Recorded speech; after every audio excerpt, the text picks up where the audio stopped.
Bismillah walhamdulillah wa sallallahu wasallam ala rasulillah Sayyidina Muhammad ibn Abdillah wa ala alihi wa sahbihi wa man walah wa la hawla wa la quwata illa billah. Amma ba'd. Ma'asyiral hadirin, mustami'in mustami'at rahimani wa rahimakumullah. Sekarang kita berada di zaman yang penuh dengan fitnah, yang mana dosa yang akan kita lakukan sekarang baik secara sengaja ataupun tidak sengaja akan kita dapatkan.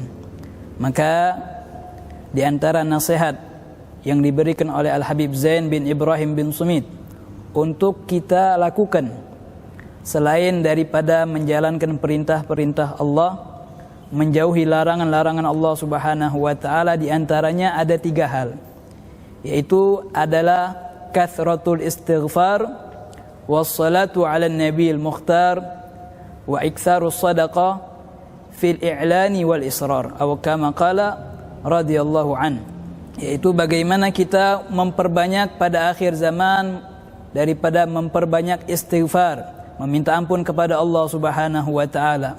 Karena kita sebagai manusia, kita akui banyak sekali dosa yang kita lakukan, baik secara sengaja ataupun tidak sengaja. Oleh karenanya Rasul sallallahu alaihi wasallam bersabda, kullu bani adam khatta'un wa khairu khatta'in at-tawwabun. Setiap manusia memiliki kesalahan, setiap manusia memiliki dosa, dan sebaik-baik pendosa adalah mereka yang mau kembali kepada Allah Subhanahu wa taala, yang mereka mau bertaubat kepada Allah Subhanahu wa taala.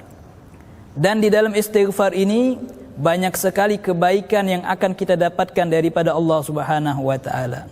Di antaranya sabda Nabi besar Muhammad sallallahu alaihi wasallam, "Man lazimal istighfar ja'alallahu lahu min kulli hammin faraja wa min kulli dhiqin makhraja wa razaqahu min haitsu la yahtasib." Siapa orang yang memperbanyak daripada istighfar, maka Allah akan hilangkan kesumpakannya. Allah Subhanahu wa taala akan berikan jalan keluar daripada setiap masalahnya, dan Allah Subhanahu wa taala akan memberikan dia rezeki dari hal yang dia tidak duga-duga. Pernah suatu hari Al-Imam Hasan Al-Basri sedang duduk-duduk bersama para sahabatnya. Lalu datang seseorang mengadukan kepada beliau, "Wahai Imam, sudah lama tidak turun hujan, apa solusinya?" Lalu beliau menjawab, "Istaghfirillah, perbanyaklah meminta ampun kepada Allah." Datang lagi orang lain, "Wahai Imam, sudah lama saya tidak memiliki uang, apa solusinya?" Kembali beliau mengatakan, "Istaghfirillah, perbanyak meminta ampun kepada Allah." Ada lagi orang lain, "Wahai Imam, sudah lama saya tidak memiliki anak, apa solusinya?" Kembali beliau mengatakan, "Istaghfirillah, perbanyaklah meminta ampun kepada Allah." Sehingga banyak orang yang berdatangan kepada beliau dengan pertanyaan-pertanyaan yang berbeda, namun beliau menjawab dengan satu jawaban. Sehingga akhirnya teman-teman beliau merasa keheranan. Lalu bertanya, "Wahai Imam, apa alasanmu dengan pertanyaan yang berbeda-beda, namun kenapa engkau hanya menjawab dengan satu jawaban? Kalau sekarang dikatakan mana dalilnya?" Lalu beliau menjawab, "Afala taqra'una al-Qur'an? Apakah kalian tidak membaca Al-Qur'an? Bukankah di dalam Al-Qur'an Allah Subhanahu wa taala menceritakan tentang cerita Nabi Nuh alaihi salam? A'udzu billahi minasyaitonir rajim.